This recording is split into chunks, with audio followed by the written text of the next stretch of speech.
саламатсыздар урматтуу менин каналымдын көрүүчүлөрү, сиздерди канал көргөнгө абдан кубанычтамын.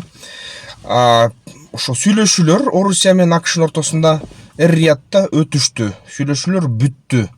Алгач мындай кичине сессия болду, биринчи мындай жолугушуу сыяктуу. Анын жыйынтыктары кандай болду? Ушул видеодон бир талкуулайлы, көрөлү. Бүгүнкү күнү ошо негизи жолугушууда эки тарап тең кандайдыр бири-бирине маалыматты ачып беришти.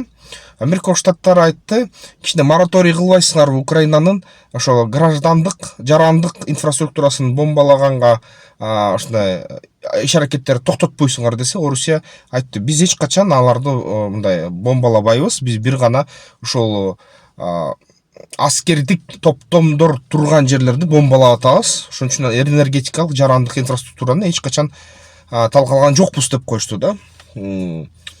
Укмуш да, эми өзүңөр деле эгерде кичине билсеңер, кичине маалыматты карасаңар, албетте ал чындык эмес. Бирок бул ушундай кандайдыр бир дипломатиялык позиция да, күчтүү позицияны көрсөтүш үчүн ушундай кылып атат. Андан сырткары Америка Штаттары менен Орусия бири-бири менен макулдашышты, согушту токтотуш керек дешти. Адамдар өлүмдөрүн токтотуш керек.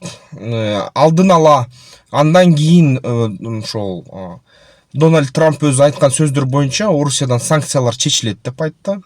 Санкциялар чечилгенде алардын ошол жайга жакын америкалык компаниялар Орусияга кайтарылат, келе баштайт деген сөздөр айтылды. Жана Трамп айтты, негизи жашыруун тарапта ошо серепчилер айтып атканы, Орусия менен Кытайдын өтө катуу жакындашып кеткени жана Индия ортодо калганы чоң аябай коопсуздук маселесин жаратат Америка Штаттарына. Анткени Орусия менен Кытай экөө бириксе аябай чоң күч болот. Жана Америка Штаттарын көп суроолор боюнча бул күч ар кайсы тармактардан урат да, чыгарып ийет. Ошон үчүн буларга азыр эң маанилүү нерсе бул логистикалык коридорлорду, жолдорду басып алуу. Ошон үчүн ал үчүн Орусия менен тынчтык керек, Орусия менен бизнес керек да. Булар деген Орусиянын ичиндеги ошо нефть сатуу, нефть чыгаруу жана сатуу, кайра иштетүү, ичиндеги уранды, титанды алуу, литий, ар кандай терик кездешүүчү металлдарга кирүү, аны иштетүүгө кирүү. Ушундай азыр маселелер Америка Штаттарында турат. Ошон үчүн булар Трамптын да позициясы ошондой. Өтө прагматикалык да, циникалык деп коет. Бул деген эч кандай мындай Украинага жүрөк оору, украиндиктер жакшы көрөм деп атат, бирок бул бизнес деген бизнесте эч кандай жеке кандай маселе жок. Жеке мындай карама-каршылык жок. Бул бир гана бизнес дегендей болуп атат да. Орусия менен ошонун баарын жасаганга даяр болуп чыгып атат. Ошол Америка Штаттары Трамптын менен башкаруусунун астында. Ошо Марко Рубио дагы айткан сөздөр боюнча ошо Орусия менен мындан ары ошо сүйлөшүүлөрдүн жыйынтыгы боюнча Трамп менен жолугушууну даярдайбыз дейт Путин экөөнү. Андан сырткары атайын ошо эки өкмөт тең, Америка Штаттардыкы, Орусияныкы атайын дипломатиялык мындай өкүлдү тандайт дейт, шайлайт дейт. Мөөнөтү ушул сүйлөшүүлөрдө бекитилген эмес. Орточо алганда ошо эгерде Владимир Путиндин сөзүнө, Орусия президентинин сөзүнө ишенсе, жарым жылга чейин барып калышы ыктымал. Анан дагы эки өлкө тең ич ара дипломаттардын санын көбөйтөбүз деген чечимге келишти. Орусияда АКШ элчилиги толукталат, жана ошо АКШда Орусия элчилиги дагы толукталат. Дагы алардын ошо элчиликтердин жумушчуларынын саны көбөйөт. Андан сырткары ошо эки мамлекет негизи сүйлөшүүлөрдү, негизи жыйынтыктарды алдыга коюп атат. Ошон үчүн эгерде кургак супсак тил менен айтканда, бул сүйлөшүүлөр эч кандай жыйынтык берген жок. Бул сүйлөшүүлөрдүн натыйжасында сүйлөшүүлөрдү улантабыз деген жыйынтык айтылды. Бирок эң кызыгы бул ошол сүйлөшүүлөрдөн кийинки реакциялар да. Мисалы үчүн ошо Украина, Зеленский бул нерсеге аябай каршы чыкты. Эгерде ушундай сүйлөшүүлөрдө Киев катышпаса, анда биз каршыбыз, кандай гана ошо келишимдерге келбесеңер Украина ага макул болбойт деп айтты да. Анан кичине дагы ошо Трамптын өзүнө да сөз тийгизе баштады. Ага кайрылып туруп Трамп да Зеленскийди аябай эч бир мындай тирүү жерин калтырбай аябай катуу ашатты да, мындай айтканда, саясий сөз менен айтканда. Зеленский дейт, сен деген ошо аябай жакшы шоуменсиң дейт, аябай баягы укмуштуу, бирок сен диктаторсуң дейт, баягы өзүнүн мөөнөтүнөн чыгып кеткенсиң дейт. Мөөнөтүн өткөндөн кийин баягы диктатордукту орнотконсуң, оппозицияны жок кылдың, согушту улантып атасың, бүт ушул өлүмдөр сенин айынан деп атат да. Анан негизи ошо легитимдүүлүктү буздуң, анан 360 миллиард доллар бөл дейсиң, анан 200 миллиард доллардын бөлдүк, анан ошол 200 миллиард доллардын кайда эмне кеткени бухгалтердик маалыматтарды бербейсиң. Ошого толук мындай кичине көлөкө түшүрүп атасың Америка Штаттарына, биз коррупция кылдык деп өзүбүз сага акча берип, өзүбүзгө кайра калтырып алдык кескин бөлүгүн дейт. Бирок ошого далилдер айткан жоксуң дейт, отчет берген жоксуң деп атат да. Анан сени 4% эл колдойт дейт Украинада. Ушундай деди. Зеленскийдин өзү да жооп берди. Зеленский аябай катуу ошол Трамптын айткандарына атырылды. Токко тер жерин айтсак, баягы Зеленский айтып атат, Трамптын өзүнүн рейтинги азайды, менин 4% эмес, мени 54-52% мени колдойт. Мынакей баягы ар кандай сурамжылар боюнча калктын жарымы мени легитимдүү президент катары ушу тааныйт деп айта баштады да көп аябай. Азыр серепчилер айтып атат, Зеленский аябай көп каталарды кетирип атат. Биринчиден, ушундай кишилер менен Трамп сыяктуу, мурунку эле Байден сыяктуу Европа лидерлери менен күч тараптан сүйлөшпөш керек болчу, анткени анык күч аларда, анык күч сенде жок деп айтышкан да. Анан сый, урмат баарын түшүндүрүп бериш керек. Мисалы үчүн айтса болот эле, эгерде ошо Украинага мындай тиешеси бар, мындай пайдасы алып келе турчу чечимдерди эгерде ошо кабыл албаса, бул сүйлөшүүлөрдүн жыйынтыгында, анда биз кабыл албайбыз жөнүндө эле мындай муздак эле расмий тил менен айтып коюш керек болчу. Анан айтыш керек болчу, баягы бизде ушундай мыйзам чыгарылды эле, конституциялык мыйзам. Ал мыйзам боюнча согуш жүргүчү шайлоону өткөрө албайбыз деп. Бирок ошо Илон Маск да бул жерден чыгып калды да. Анан айтып атат, Илон Маск андан сырткары дагы ошол өкүлчүлүктөр, Америка Штаттарынын өкүлчүлүктөрү айтып атат, Зеленский эмне деп атасың, атайын мыйзам чыгарыптырсыңар, атайын баягы ушул согуш кезинде, өзгөчө кырдаал кезинде шайлоолор өткөрүлбөйт деп. Америка Штаттары ошо жарандык согуш болуп атканда шайлоолорду өткөргөн дейт. Америка Штаттарда ошо аябай кыйын заман келгенде, өз башына согуш кезинде, согуштар кезинде шайлоолорду өткөрө берген дейт да, согушка катышып атып эле. Бул анык демократия. Анан сен кантип анык демократияга ушундай кандайдыр бир ошо претензия саласың деп ага дагы ошол Илон Маск айтып атат, ага да дипломаттар, Америка Штаттарынын администрациясы айтып атат да. Бул аябай начар жаңылыктар Украина үчүн.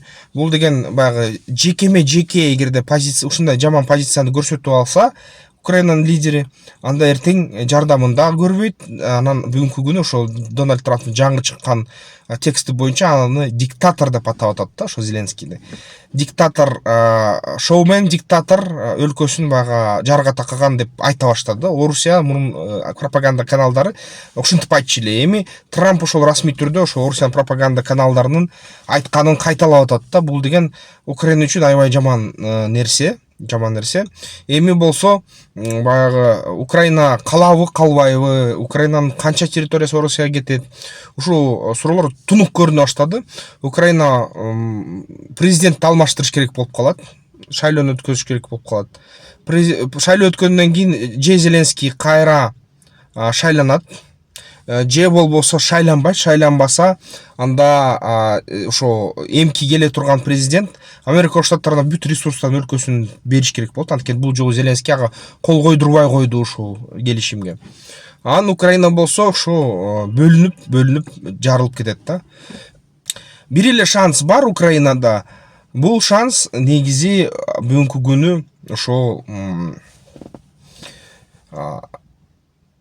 евро биримдиктин кандайдыр бир биримдиги, евро биримдиктин ынтымагы да. Бирок евро биримдиктин алар дагы айтты, ошол сүйлөшүүлөргө эмнеге бизди катыштырган жоксуңар, Шольц да, Макрон да, башкалар да айтып чыгышты. Баягы ар кандай сөздөрдү айтышты. Силер эмнеге ушинтпейсиңер, эмнеге ушуну кылбайсыңар? Бизди катыштырбайсыңар. Европа дагы чоң мындай оюнчу бул талаада, бизди да катыштырсаңар жакшы болмок десе. Негизи ошо Америка Штаттарынын өкүлчүлүктөрү айтты, Европа менен консультациялар жүрүп атат. Биз деген саат сайын чалышып атабыз, сүйлөшүп атабыз. Биз эч кандай силерди алыстаткан жокпуз ушул сүйлөшүүлөрдөн. Бул сүйлөшүү форматы Эр-Рияд, ошо Сауд Аравиясы бир кездерде Советтер Союзун ураткан Сауд Аравиясы. Анткени ОПЕКти түзгөндөн кийин бааларды, нефтке бааларды ылдыйлатып койсо эле Советтер Союзу өлүп калган да, урап калган. Ошондой күчкө ээ Сауд Аравиясы да. Ошо Сауд Аравиясы ушундай форматты сунуш кылды. Ошон үчүн бул форматты өткөрдүк деп Америка дипломаттар мындай түзүк эле жооп берди да Европага. Эми бирок Трамп дагы, Маск дагы, башкалар дагы, ошо Рубио дагы Европага баары дипломатиялык сөз менен ашатты да, мындай түзүк сөз менен ашатып салышты. Силер деген толугу менен Америка Штаттарынын акчасын колдонуп, жеп, ичип, ушуну менен гана ошо жан көрөсүңөр, дүйнө көрөсүңөр дейт. Ал заман бүттү дейт. Эми жаңы заманда дейт, силер өзүңөр дейт, өзүңөрдүн тагдырыңарды колго алышыңар керек дейт. Силер деген эми болсо толугу менен бүгүнкү эгерде баягы эмгичекти силер араңарда 2% да ички дүн продукциядан ошол НАТОнун бюджетине төкпөгөндөр бар дейт. Эмгичекти силер ошо жыргап жүрөсүңөр эрке баладай болуп. Силерди биз коргоп жүрөбүз, бизде дейт Орусия менен эч кандай конфликт жок болчу дейт, анткени биздин ортобузда океан дейт да. Силер болсо бир континентте, бир жердесиңер дейт. Ошон үчүн силер ошо карын катнашты түзүшүңөр керек болчу. Карын катнашты түзө албасаңар, же болбосо күчтүү топтоп баягы согуш жүргүзө албасаңар, анда силердин тагдырыңар чатак. Бирок Америка силердин андан ары мындай чыгашаларыңарды төлөбөйт дейт да. Мындан ары өзүңөр мененсиңер деп атат да. Ушундай жыйынтык болду. Расмий сүйлөшүүлөр эч кандай жыйынтык берген жок. Жөн эле сүйлөшүүлөрдү улантуу боюнча сүйлөшүүлөр болду жана макулдашылды. Ал эми мындай андан кийинки болуп кеткен реакциялар болсо өтө чатак да. Мисалы үчүн ошол евро биримдик Америка Штаттарынын акчасынан кесилет. Ал эми Украина болсо аябай жаман кризиске такалат. Жана бүгүнкү күнү Украинанын позициясын эгерде түзмө-түз мына жакшы дипломатиялык тил менен тиешелүү түрдө бербесе, мисалы үчүн ошол эле коррупция аудит өткөзүлбөсө, ушуна кагаздар менен, квитанциялар менен кайсы тарапка канча акча кетти, ким акчаны керектеди, кимге төлөндү, ушу боюнча бүт реестр, квитанциялар керек. Эгерде ушундай берилбесе, анда бүттү Украинаны эч ким укпайт, эч ким тоотпойт. Ошо чындык ошондой да. Эми Трамптын өзүнүн стили ошондой. Эгерде баягы Apprentice деген же болсо ошо стажер сыяктуу ушундай аталышы фильмди көрсөңөр, Трамп жөнүндө автобиографиялык кино, аякта эрежеси ошондой. Биринчиден эч качан алсыздарды жээ дейт, күчтүүлөр менен дос бол дейт. Эгерде сенин душманың күчтүү болсо, ага кол сал дейт. Эгерде сен деген сени калптан кармашса, эч качан калпайттым же кандай жаман нерсе кылдым деп мойнуңа алба дейт.